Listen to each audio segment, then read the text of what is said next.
Eu nasci em Porto Alegre, sou filha de um pequeno comerciante estabelecido no 4º distrito. A minha mãe é dona de casa e eu estudei no Colégio Farroupilha, um colégio de orientação alemã. A minha família era luterana e me inclinava e tanto fiz o vestibular para arquitetura, foi a minha primeira tentativa. Mas eu não passei, eu fiquei excedente. Então, depois de fazer uma pequena preparação num cursinho pré-vestibular, no outro ano, eu fiz o vestibular de Direito, História e Filosofia. E eu não conseguia também me definir pelas três, eu comecei a cursar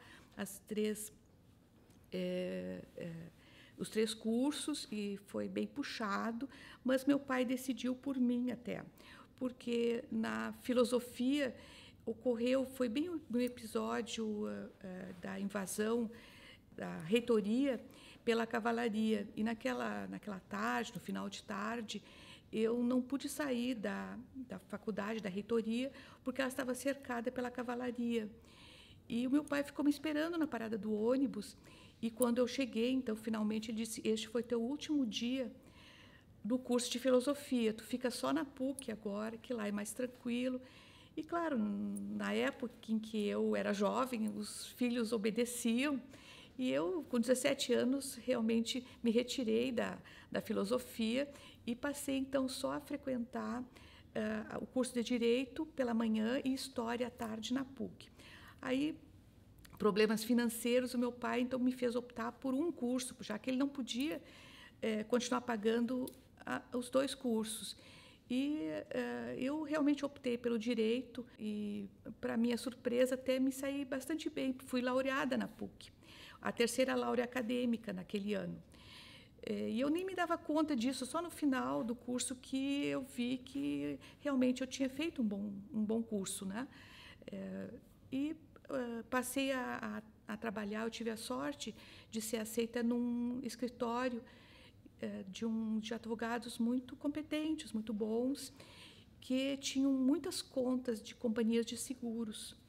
Então, eu assumi uma das contas de uma companhia de seguros inglesa, Yorkshire Corcovado, e passei, então, a tratar de todas aquelas ações que envolviam sinistros diversos, desde acidente de trânsito, sinistro de transporte, perda de carga, e entre eles existiam aquelas causas que eram do direito marítimo, que aí então eu fui atuar na Justiça Federal, porque naquela época a competência da Justiça Federal abrangia as causas, os sinistros marítimos.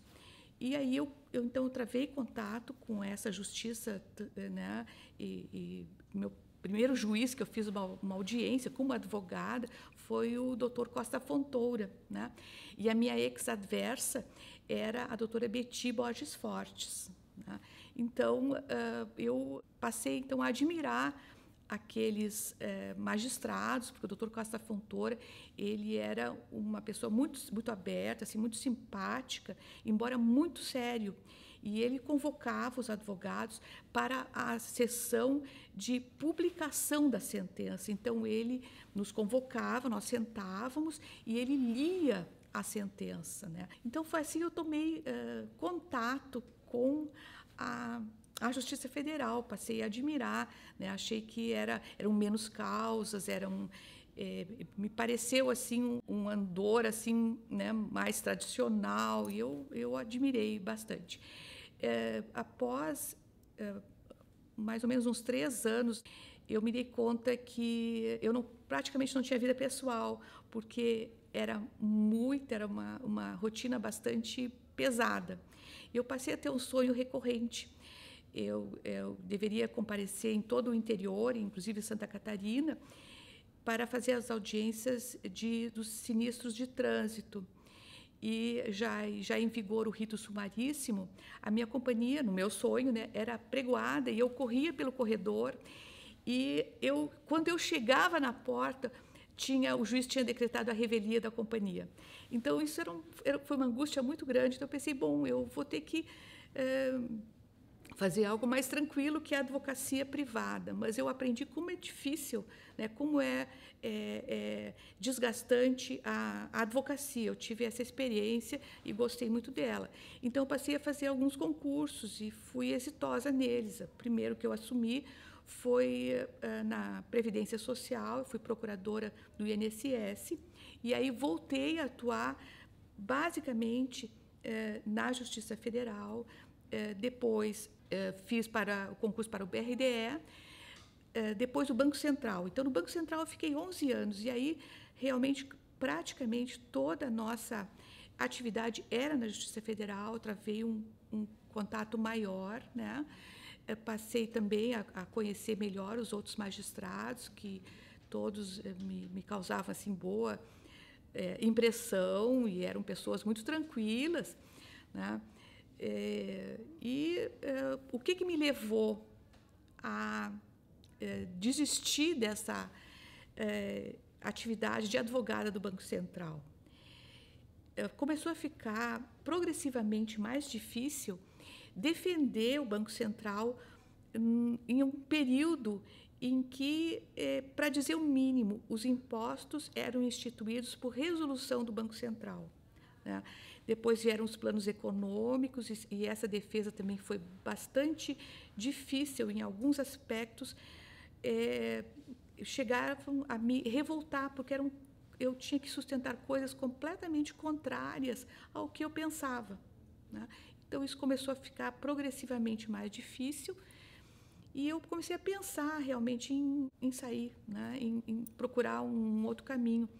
Depois, no período em que nós trabalhamos muito no Banco Central, foi das grandes liquidações dos grandes bancos.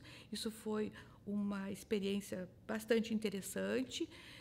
As intervenções do Sul Brasileiro, do Habitasul, do Banco Maisonave, da Coroa Brastel, e todos os advogados do Banco Central tinham que ficar dentro da instituição financeira, né? Também foi um aprendizado bastante grande. No Banco Central, fui chefiada pelo ministro Theory, né?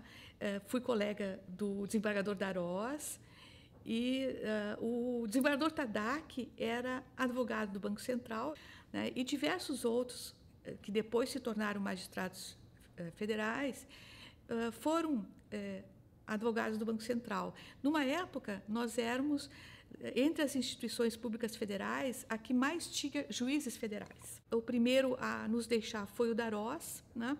No concurso, e vendo ele exitoso no concurso, eu me animei também, e no último concurso feito pelo Tribunal Federal de Recursos, em Brasília, eu fui aprovada, né? E essa basicamente a trajetória que me trouxe à Justiça Federal. Nós assumimos em Brasília, numa linda cerimônia, ficamos aguardando a chamada numa pequena sala, e estavam nos acompanhando todos os empossandos com o seu esposo, ou a grande maioria, né, com as esposas. E, ao passarmos o cerimonial, quis passar os nossos esposos, que era o esposo da doutora Maria Lúcia Leiria, né, o doutor Leiria, e o meu marido, porque não se davam conta que quem ia tomar posse éramos nós, né?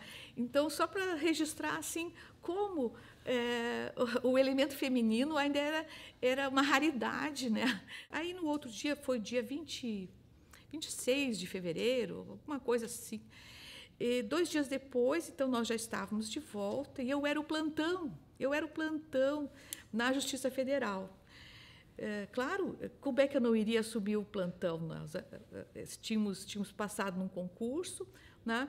E se imaginava, com toda a razão, eu acho que estávamos plenamente capacitados a fazê-lo. Foi bastante difícil aquele primeiro impacto assim, de um plantão, e todo mundo sabendo, porque a notícia parece que correu, que quem estava no plantão era uma juíza federal que tinha recém-chegado. Eu assumi, tive o privilégio assim, de assumir como juíza federal em função de auxílio. E por que eu escolhi isso? Meus filhos eram muito pequenos, um era de colo ainda. E eu fui me aconselhar com um juiz federal. E ele me disse o seguinte: olha, Marga, tu assume o que neste momento te for mais conveniente, né? Não faz mal. Eu tinha muito medo de parar num local muito distante, porque o concurso era nacional. Eu digo, mas quando eu tiver que me titularizar, para onde é que eu vou? Não te preocupa com isso. Assume neste momento o que te é mais interessante. Foi o hoje ministro Ari que me deu esse conselho, que eu agradeço demais a ele. E foi muito bom, porque eu pude começar, então, e fui colocada como juíza em função de auxílio do desembargador Falcão, né? E foi um privilégio da minha parte ter podido conviver com ele. Tinha a assessora do Falcão, que era a Amália, também foi uma pessoa que me recebeu muito bem. E lá eu encontrei o Rogério, que já estava lá na vara, que é meu assessor até hoje, né? Essa vara, tanto a quarta vara como a nossa nona vara, eram as varas especializadas no SFH. Então, eram milhares de processos, né, poucos servidores, uma justiça muito carente de tudo, né? Os móveis, eu me lembro que no Banco Central nós trocávamos frequentemente todo o nosso mobiliário do jurídico. Para onde ele ia, ele era doado para a Justiça Federal. Então, eu reencontrei os meus móveis, meus ex-móveis, na Justiça Federal. Então, tudo assim, bastante, com pouco material. Ela era uma justiça pobre.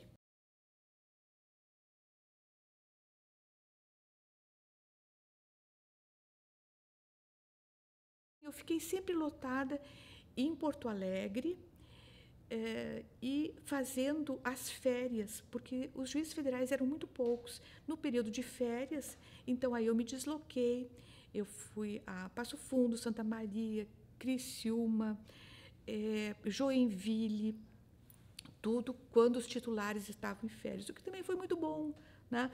Me oportunizou conhecer esses locais, com as suas dificuldades, né? Com uma competência plena, porque só no interior, então, eu tinha o crime, porque a nona vara era restrita a questões, num primeiro momento, do SFH, né? Então, me deu essa oportunidade, foi muito bom, e pude ver como a justiça estava instalada no interior, né? Em prédios muitas vezes cedidos, talvez não tão adequados como hoje. Então, fazendo um comparativo, né? Como nós avançamos, extraordinário, extraordinário. Eu nem acredito, quando vejo hoje o que é a Justiça Federal, eu não acredito que tudo isso se passou num tão breve período de tempo, né, que para mim pode parecer muito, né, 20 e poucos anos, mas para a instituição, né, é um tempo relativamente curto de ter podido avançar tanto. Quando eu assumi, algumas pessoas me diziam que eu não deveria fazê-lo, porque essa justiça seria extinta, né? E isto, eu digo, não acredito que possa ser extinta uma justiça republicana. E eu resolvi apostar, eu acho que nunca me arrependi disso.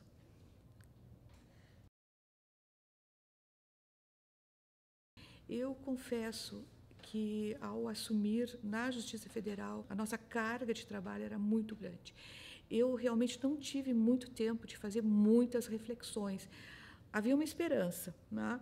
Havia uma esperança pela instalação dos tribunais, mas eu não havia muito próxima. E para mim foi uma surpresa como isto andou rapidamente. Esses tribunais foram instalados e nós assistimos, né, então, as combis chegarem com processos e processos e processos vindos, né, porque nós iríamos, então, substituir aquela jurisdição no âmbito regional, e foi realmente impactante isto.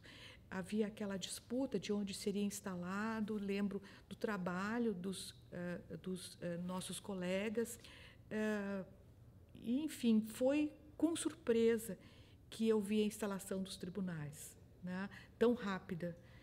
E foi realmente um acontecimento muito benfazejo, né, para a jurisdição.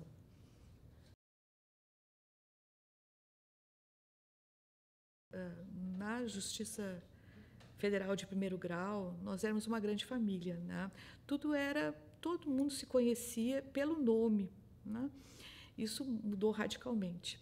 Outra coisa, não havia assim, um preparo técnico como se vê hoje. As pessoas todas tinham boa intenção, tinham um coração maravilhoso e boa intenção, mas ninguém se preparava para o exercício da administração, ao contrário do que ocorre hoje, em que, com certeza, os nossos servidores são os mais preparados nessa grande trajetória que eu fiz, para mim é grande, de diversos órgãos. Na Justiça Federal que encontrei agora as pessoas mais bem preparadas.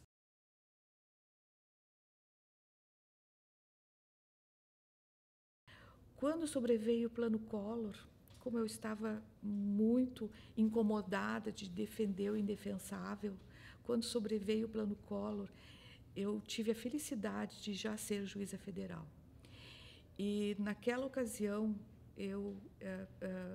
nos caíram mandados de segurança para a desembargadora Silvia e para mim, no mesmo dia, de duas senhoras idosas de mais de 80 anos. Eu lembro o nome da minha e lembro, porque para mim foi muito impactante, e lembro o nome da senhora cujo mandado de segurança caiu nas mãos da desembargadora Silvia.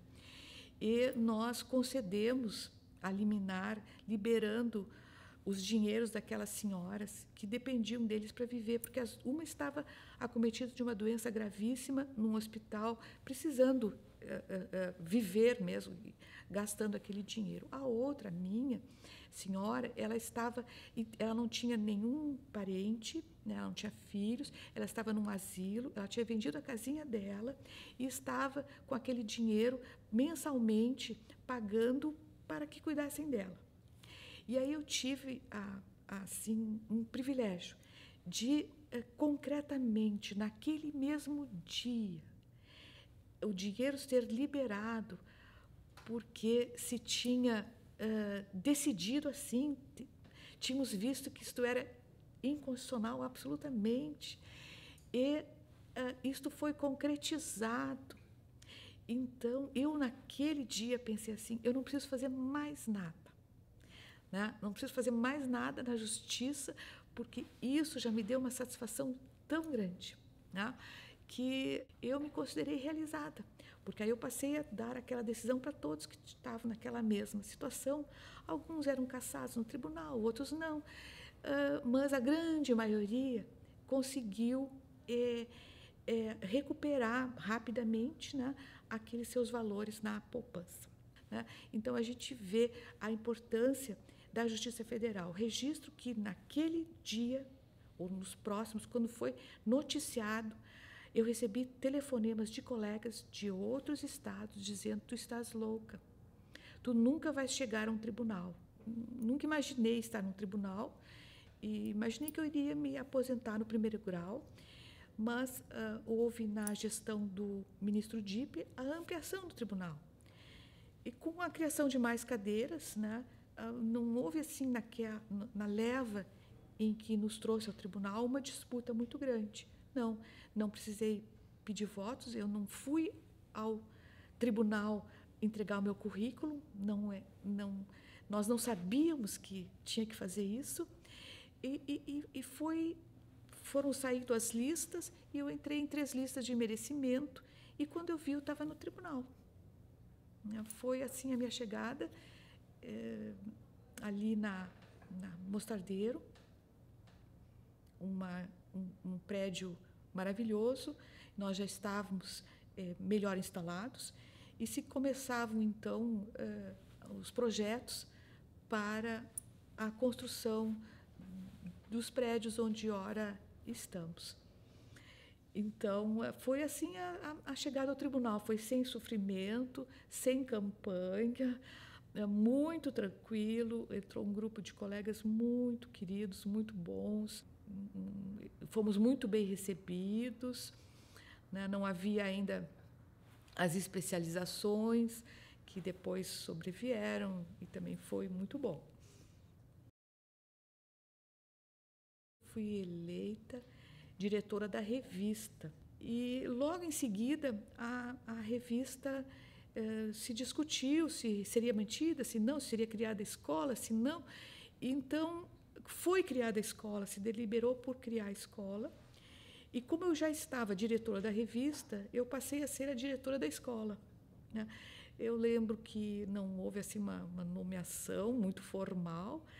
O presidente Fábio Rosa, num curso de ambientação para os magistrados, disse assim: ó, Marga, então agora tu estás empossada como diretora da escola e está funcionando a nossa escola.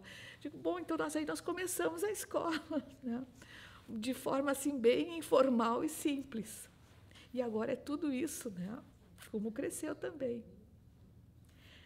E após, então, a escola, o desembargador Falcão, que me nomeou para a qualidade, e aí eu comecei a conhecer um pouco dos servidores do tribunal, porque veio a comissão examinadora, queria avaliar os nossos serviços, e, enfim, as diversas áreas tiveram que desempenhar ali e convencer aquela equipe de que nós tínhamos um serviço bom e que estávamos de acordo com regras básicas, né, do projeto Qualidade. E eu fiquei realmente muito entusiasmada com o desempenho dos servidores, porque eles foram excelentes e convenceram tanto que nós fomos agraciados com um reconhecimento público, que foi aquele prêmio da qualidade. E depois da qualidade, a vice-presidência também houve um primeiro contato do desembargador Vladimir, que ele veio comunicar que ele seria o candidato a presidente e se eu aceitaria ser a vice-presidente dele. Eu digo, mas é um privilégio, né? Porque eu admiro muito o Vladimir. O colega Darós seria o corregedor naquela gestão e foi muito bom, né? Foi muito proveitoso, aprendi muito com ele, tive muitas oportunidades naquela ocasião, porque o colega Vladimir, ele é uma estrela, assim, então ele era muito convidado para palestrar em diversos países até. Ele era uma figura de muito destaque. Então eu ficava na retaguarda e tive muitas oportunidades, então, de exercer a presidência na ausência dele. E que assim me deu um panorama assim um pouco mais próximo do que seria, né, exercer a presidência de um tribunal. Como vice-presidente, eu ainda peguei aquela fase das assinaturas manuais, né? E aí então se trabalhou para tentar aliviar esse tipo de trabalho. E aí se começou com a assinatura eletrônica, que depois de bem funcionando e organizada, é uma maravilha.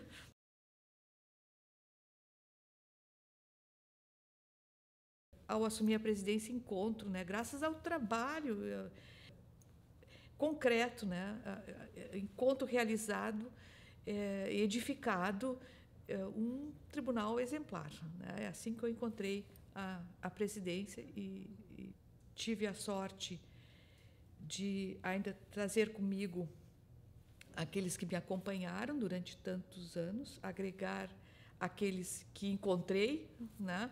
Pessoas absolutamente competentes, projetos maravilhosos que estavam em pleno andamento, e tocar os projetos, né? Aqueles que não estavam concluídos, concluí-los, tentar concluí-los o melhor possível e fazer essa minha parte. A instituição já estava tão bem e pareceu naquele momento que deveria se concluir tudo de bom que estava em andamento, e assim acho que fizemos. O que eu gostaria de destacar na gestão é a excelência das pessoas que me acompanharam. Eu tive o privilégio de conseguir manter aqueles que me acompanharam durante tanto tempo, trazer pessoas que eu achei fantásticas no seu trabalho e ainda manter aqueles que eu encontrei trabalhando excelentemente, né? E conseguir trabalhar com eles. Eu acho que essa poderia ser uma marca de gestão.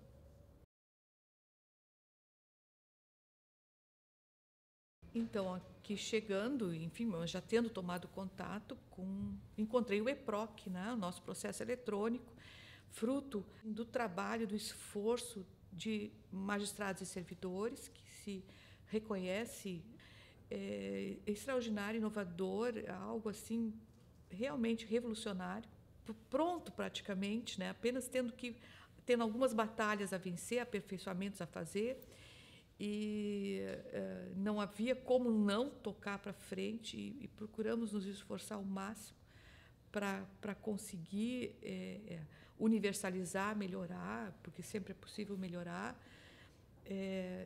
Encontramos também o SEI, né, que é outro projeto maravilhoso, foi produzido por servidores federais, magistrados federais, é fruto do estudo, do preparo dessas pessoas, né? Com um potencial de difusão muito grande, conseguimos ser ele aceito por instituições que não da justiça, o que é um reconhecimento externo.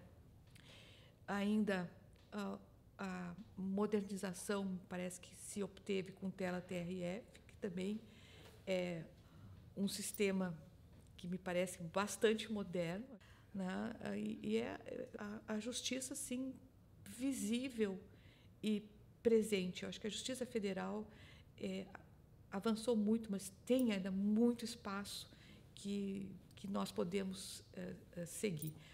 Acho que são esses os três aspectos assim que eu espero que prossigam, né? Porque são, no meu modo de ver, muito bons, né? Que evoluem e prossigam.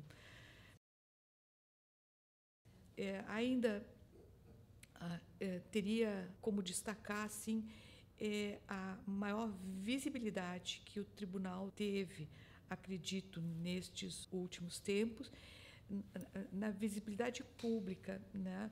Citaria a presença na Rio Mais 20, que deu certo, e quando eu lá cheguei, vi a grandiosidade de tudo aquilo que acontecia, e nós estávamos lá graças ao esforço, né, dos servidores que foram, do magistrado, o desembargador Cândido, que ao propor a ideia me deixou, primeiro, bastante em dúvida, né, quanto à possibilidade de fazer isso, mas ele dizia, olha, não, agora só daqui a mais 30 anos não podemos perder essa chance. E ele me convenceu, eu acho que foi assim muito importante, e o retorno das outras instituições depois dos tribunais co-irmãos, que todos queriam estar lá e ninguém tinha se preparado, né? Então acho que foi assim muito importante isso aí, meu modo de ver, e exitoso pelo esforço empreendido, não por mim, mas pelos que trabalharam no projeto. Ainda citaria a presença na Feira do Livro. Eu sou leitora compulsiva, e a presença de um tribunal na Feira do Livro, os colegas foram maravilhosos, eles se prontificaram a ir lá explicar sobre o funcionamento, prestar um serviço, não é?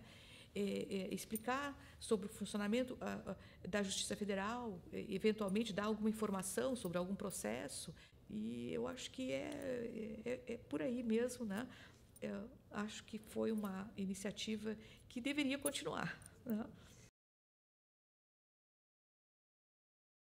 Bem, como processo mais importante, assim, mais trabalhoso no tribunal, eu citaria uma ação civil pública referente à Estrada do Colono, né? Uma ação com uma tramitação longuíssima, que deu um trabalho incrível para os magistrados.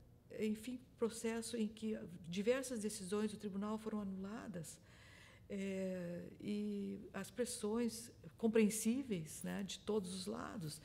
Então, este eu destacaria como um processo dos mais trabalhosos, marcantes até, que eu diria que este realmente eu nunca vou esquecer, né? E ele é um case, né? É um case de inter-relação entre a questão ambiental, a questão social, até assim tem vinculações tributárias, para os municípios envolvidos eram beneficiados com uma isenção de uma distribuição privilegiada de um tributo para deixar essa estrada no seu sem trânsito, né? Enfim, a importância do parque, há uma importância porque é patrimônio mundial, então tem uma conexão com o direito internacional, então é possível extrair dali diversos vetores para estudar esse processo. Acho que é um case bem interessante e ele não terminou. Ele não terminou porque volta e meia, né, se ouve dizer que querem reabrir a Estrada do Colono.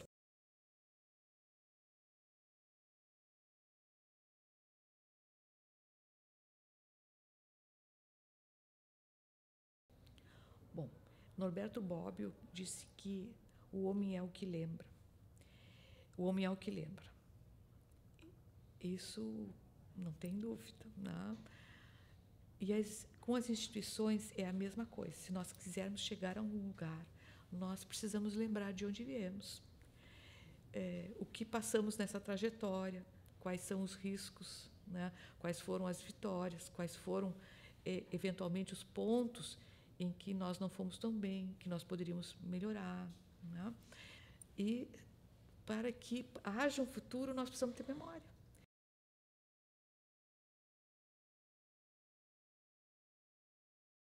A mensagem final, eu tenho uma que eu gosto de colocar para os alunos, o tempo que eu lecionava, ou eu proferia alguma palestra, assim, que é a lenda de cura, a lenda do cuidado, né? Que ela é contada por Heidegger no Ser e Tempo. É uma lenda grega. E ela, em resumo, diz o seguinte: o homem é filho do cuidado no seu percurso temporal no mundo. Então, todos aqui agora estão cuidando de uma instituição que nós também cuidamos. Ela foi filho do nosso cuidado e será filho do cuidado de vocês para que ela tenha uma longa e exitosa trajetória no mundo.